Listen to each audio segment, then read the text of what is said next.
America armed and dangerous. There are now some 40 million handguns Firearm in this country. injuries represent an epidemic in the Epidemic United of States. gun violence. Join us in this campaign to reduce gun violence. The only thing that stops a bad guy with a gun, another mass shooting is in America. a good guy with Shooting a gun. rampage. 316 people are shot every single day.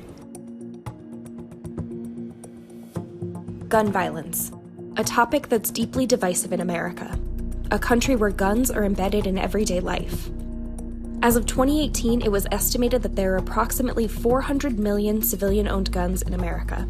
That means there are more guns than there are people or cars in the US. By comparison, Americans own more guns per capita than any other country, accounting for about 40% of the world's total gun ownership. And that number is likely to increase. Since 2008, the US firearm industry's worth grew 232%, making it a $63.5 billion industry in 2020. But the reason for division over gun ownership isn't just because the US owns the most guns. It's because it also has the highest rate of mass shootings, gun-related homicides, and firearm suicides among similarly developed nations.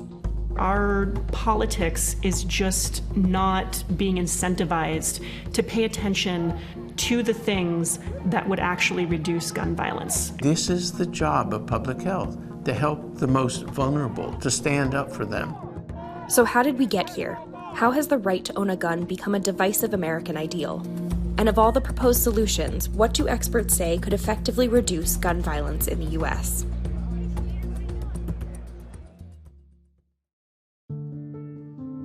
Around the 19th century, there were at least 9 countries that had the right to bear arms in their constitution. But as years passed, most of these countries made changes revoking or limiting gun rights. As of 2021, only 3 countries cite the right to bear arms in their constitution. And the United States is one of them.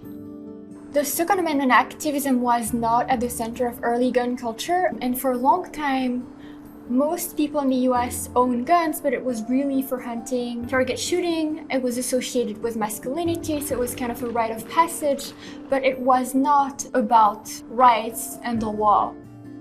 The idea of gun control didn't really enter the national conversation until 1934, following a mass shooting in Chicago. Most gun regulation laws were passed without much opposition until 1968, when President Lyndon B. Johnson signed the Gun Control Act. But this started to change years later when the NRA became an advocacy organization centered on the Second Amendment, bringing with it a huge influx of money. It really changed after the Cincinnati Revolt in 1977, when there was a coup inside of the NRA. Second Amendment activists took the NRA over, and then in the 2000s it switched again to being a mostly Republican gun lobbying organization. Nowadays, the NRA spends between $2 to $5 million annually lobbying for gun rights. And during the 2020 elections alone, the association spent $29 million in political campaigns. And we believe in freedom and liberty and the right to keep and bear arms. In 1983, the CDC really started looking at gun violence as a public health problem when they created the Violence Epidemiology Branch. The NRA looked at this and they said, if you do this research, it's going to end up in everyone losing their guns. It's either the research or your guns. You can't have both. You've got to decide. This was misinformation, but it was a powerful strategy for the NRA. Eventually, Congress deferred funding for gun violence research by passing the Dickey Amendment in 1996, which prohibited the CDC from using federal funding to advocate or promote gun control. After its implementation, the CDC spent more than 20 years without the resources to conduct significant research on gun violence. It was a threat. It was a shot across the bow.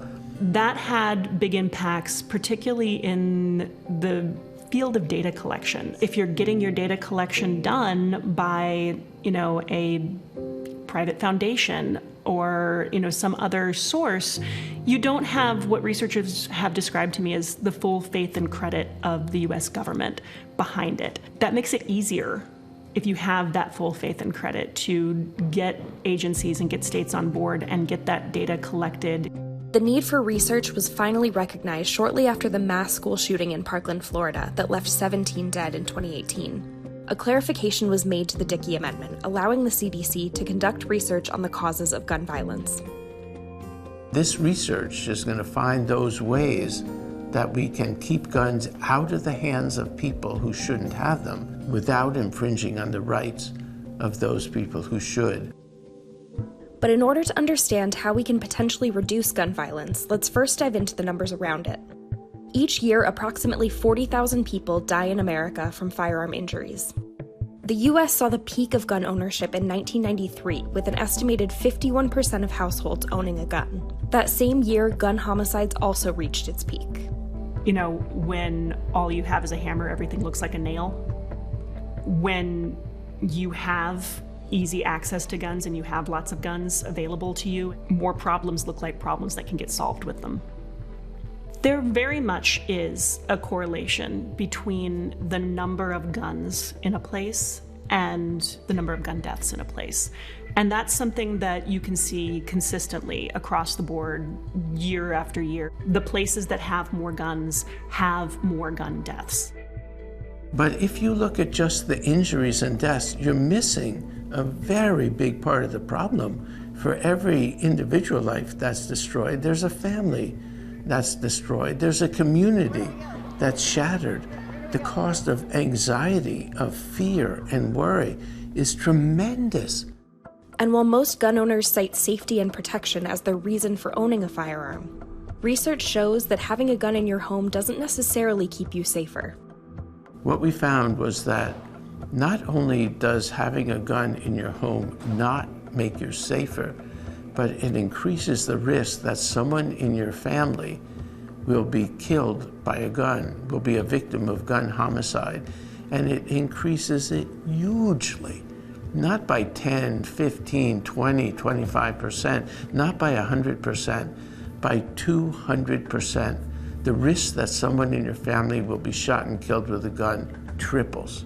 And the risk that someone in your family will commit suicide with a gun goes up 400%. It's multiplied 5-fold. And suicides make up the largest portion of firearm deaths. 2/3 of all gun deaths in America are suicides. And most of the people that are killing themselves with guns in the US are older white men who are gun owners. Then you have another 1/3 that are homicides. When you're talking about the homicides, you're predominantly talking about younger black men. And when you talk about women being killed in homicides, you're predominantly talking about domestic violence. When we shift to mass shootings, they only account for a small percentage of gun deaths each year, but they've also become more common and more deadly in recent years.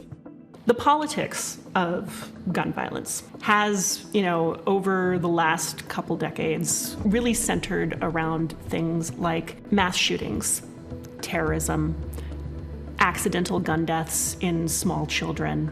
But if you actually go and look at the data, again, what you find is that those are not making up the majority of gun violence deaths. They're not even making up a significant minority. ABC News combined forces with the Gun Violence Archive to document a week's worth of gun violence and found that in a single week in July 2021, there were more than 1,000 incidents of gun violence across 47 states. That's about 1 every 10 minutes. And in those incidents, more than 400 people were killed. Despite the gap in federal research, limited data shows that implementation of certain gun regulations and laws have been effective at a state level. For example, in Indiana, the red flag law has been associated with a 7.5% reduction in firearm suicides a decade after it was implemented.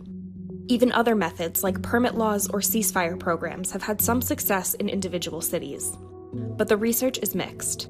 One study found that states can reduce homicide rates just by implementing 3 laws.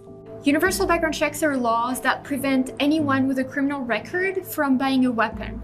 May-issue laws give discretion to the police to actually refuse to issue a concealed carry permit. Valid misdemeanor laws basically prevent someone who has been convicted of an interpersonal violence misdemeanor from buying a gun. We found that a combination of all 3 laws reduced firearm homicide rates by 29%. In 2019, it means that 4,200 people would have been saved. But none of these methods on their own are perfect. And as some states loosen the reins on gun regulation, expanding the research on gun violence could be our most useful tool in reducing it. Having more consistent data and more long-term sets of data, those things really can help us find solutions. Most gun owners actually support gun violence prevention laws. Over 90% of gun owners support universal background checks. They overwhelmingly support violence misdemeanor laws, red flag laws. And really what's interesting is that they don't know that others do. They're influenced by hearing the vocal minority all the time. We can find ways to keep guns out of the hands of people who shouldn't have them without infringing on the rights of law-abiding gun owners. And that gives us so many ways forward if we work on it together, if we use the science, and if we focus on prevention. This is a problem we can solve.